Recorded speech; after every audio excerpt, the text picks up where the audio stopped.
वर्णानामर्थसङ्गानां रसानां छन्दसामपि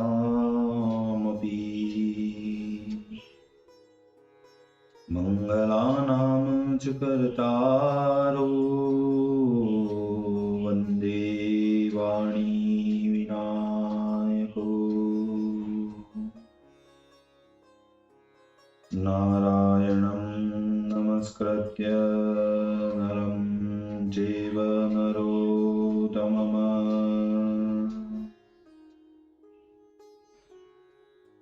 देवीं सरस्वतीं व्यासं ततो जयमुदीरयेत्।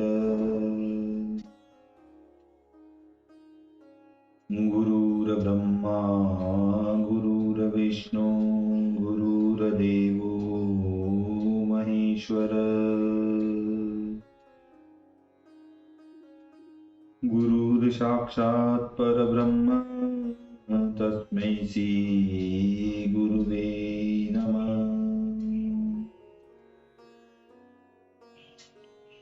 बोलिए सियावर रामचंद्र भगवान की जय, राधावर कृष्ण कन्हैया लाल भगवान की जय,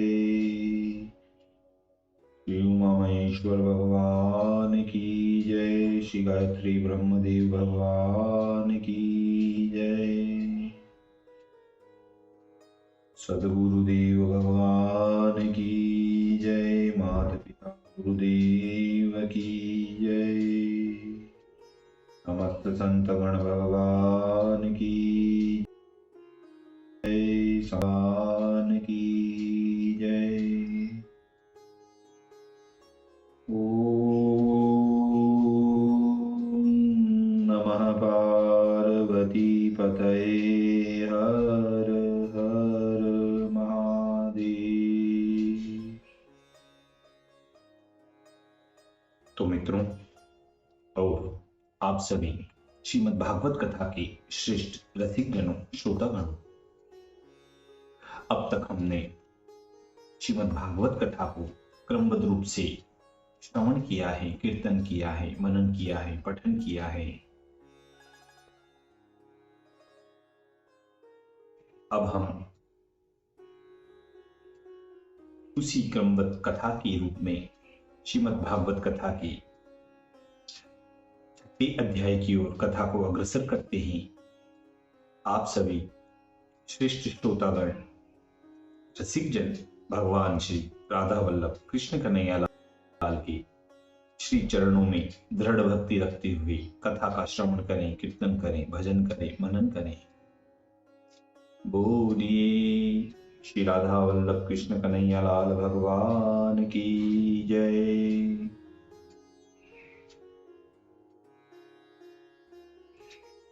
तो कहते हैं कि गर्व रहित तनु तज ऋषभ, षड अध्याय की माही, जारे दावा न लही जो देखत देखे नाही, देखी देखत नाही। श्री सुखदेव जी कहते हैं कि हे राजा परीक्षित, जिन पुरुषों की आत्मा में रति हैं, उनकी योग से प्रदीप्त हुई ज्ञान रूप अग्नि में कर्म बीज राग द्वेषादि दग्ध हो जाते हैं और उनके पास निज इच्छा से सिद्धियां आ जाती हैं, तो उनके कलेश की देने वाली वो हो नहीं सकती। फिर किस लिए भगवान ऋषभ देव जी ने निज इच्छा से आई हुई सिद्धियों का अनादर किया?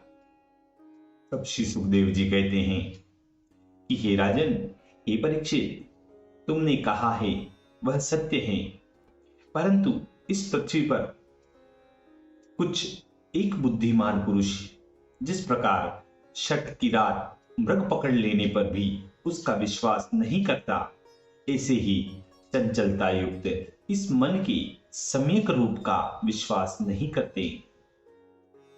इस कारण तत्वों के जानने वालों ने कहा है कि मन अत्यंत चंचल है, अतएव कहीं किसी के साथ मित्रता करनी न चाहिए। क्योंकि इस प्रकार मन का विश्वास करने से शिव जी की बहुत काल से संचित की हुई तपस्या विष्णु जी की मोहिनी रूप को देखकर क्षण मात्र में क्षीण हो गई थी। हे राजन, इसका कारण यही है कि जो योगी इस प्रकार की चंचल मन का विश्वास करता है, उसका मन जिस प्रकार विश्वासी पति की व्यभिचारिणी स्त्री अपने मित्रों को अवकाश देकर पति को मरवा डालती है, वैसे ही कामदेव को और उनके अनुचर क्रोधाधिक रिपुगणों को उनकी इच्छा अनुसार कर्म करने देना, अपने भ्रष्ट करने को अवकाश देना है। कि महाराज, काम, क्रोध, लोभ, मोह, शोक और भय आदि सब कर्म बंधन जिसके कारण से होते हैं, उस मन को कौन ज्ञानी पुरुष अपने अधीन मानेंगे। भगवान ऋषभदेव जी यद्यपि लोकपालों के शिरोमणि थे, तथापि पीछे उनके संग में कोई अनुचर भी नहीं रहा। सब सन्यासी के समान अनेक वेशभाषा और अनेक अनेक आचार व्यवहार का अवलंबन करने से उनमें किसी रीति से भगवत का प्रभाव नहीं दिखता था। उन्होंने इस प्रकार से कुछ काल तक घूमते रहकर फिर यह भी दिखाया कि किस प्रकार से देह त्याग करना चाहिए। यह योगियों को सिखलाने के लिए अपने शरीर के त्याग करने की उन्होंने इच्छा की। इसलिए आत्मा में ही साक्षात ठहराए हुए परमात्मा को अपने साथ भेद रहित स्वरूप से देखकर देहाभिमान का त्याग कर दिया।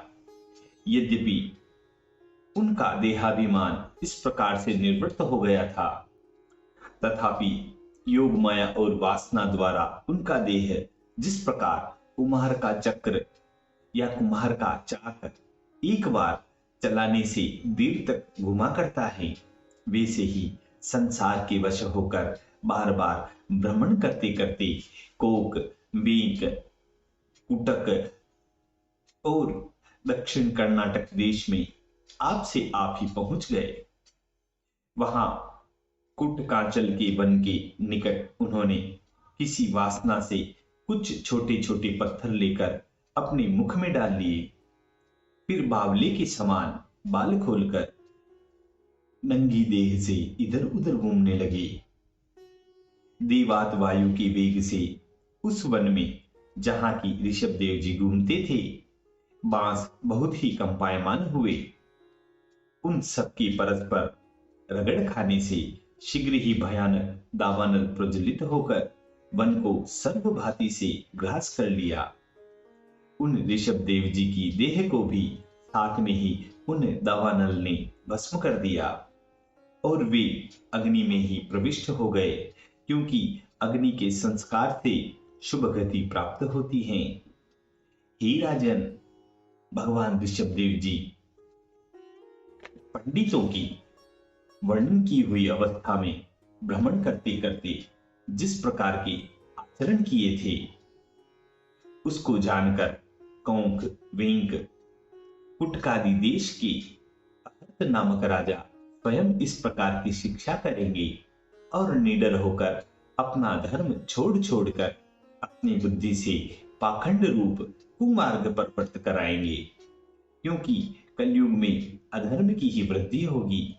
इसलिए भक्तित्व अर्थात प्राणियों की पूर्व संचित किए हुए पाप के फल से इन राजाओं की बुद्धि विमोहित हो जाएगी। इन अहर्त राजाओं से कलयुगी मनुष्यगण देव माया से मोहित होकर अपने अपने सोच आचार परित्याग करके देवताओं का निरादर आचमन न करना, सोच न करना, केश नोचना इत्यादि खोटी खोटी कर्म अपनी अपनी इच्छाओं से धारण करेंगे।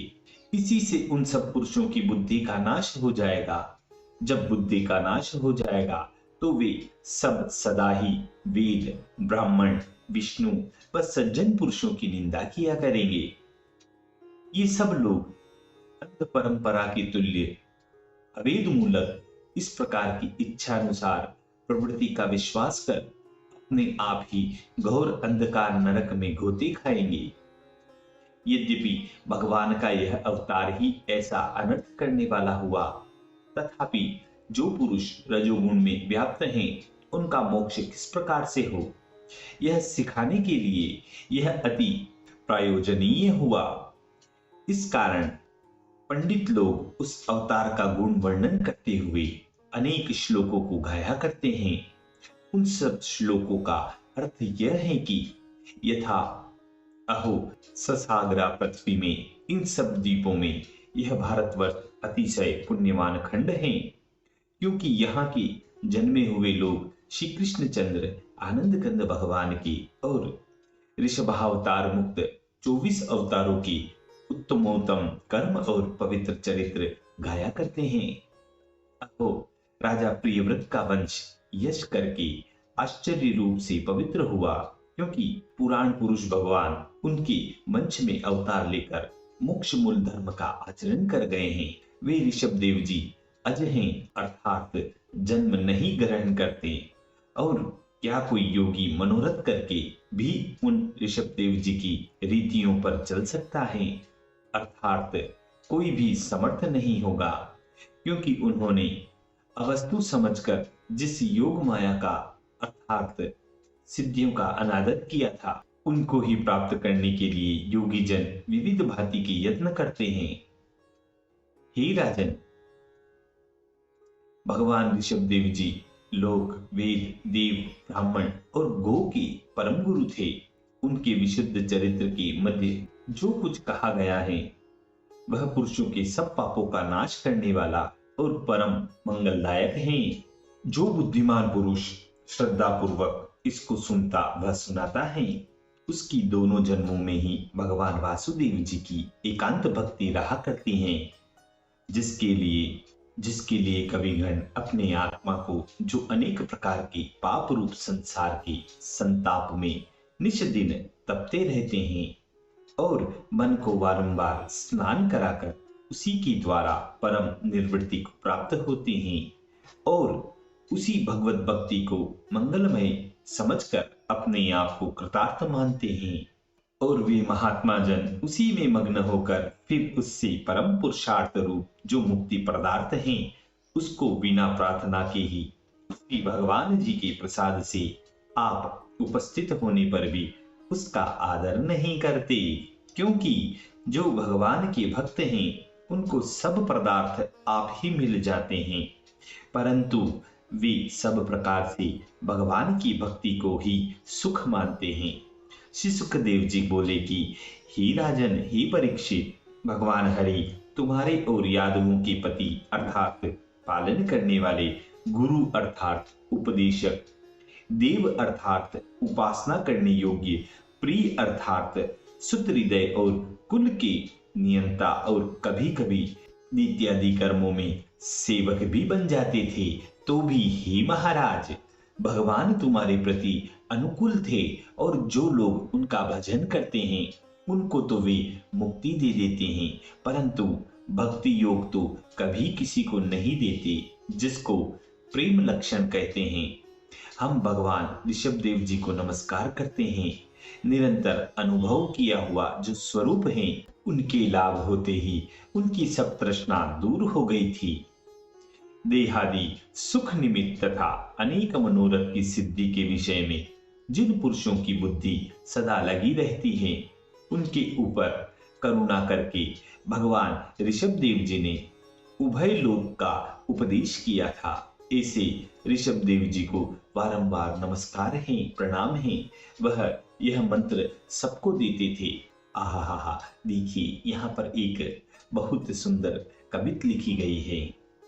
राम ही का नाम रटे बुद्धि बल प्रबल होए, राम ही का नाम रटे उत्तम कुल पावे हे, राम ही का नाम रटे चक्रवर्ती राज्य मिले, राम ही का नाम परम धाम को दिखावे हे, राम ही का नाम रटे रिद्धि और सिद्धि होत, राम ही का नाम इंद्रासन पे बैठावे हे, राम ही का नाम रटे निर्भय नर देह मिले, राम राम रटत निर्वाण हूँ होए जावे हे, राम राम रटत निर्वाण हो जावे हे। इसी मधुर संवाद के साथ श्रीमद् भागवत कथा के पंचम स्कंद की षष्ठो अध्याय पूर्ण है। यहाँ पर छठा अध्याय समाप्त होता है। बोलिए श्री कृष्ण कन्हैया लाल भगवान की।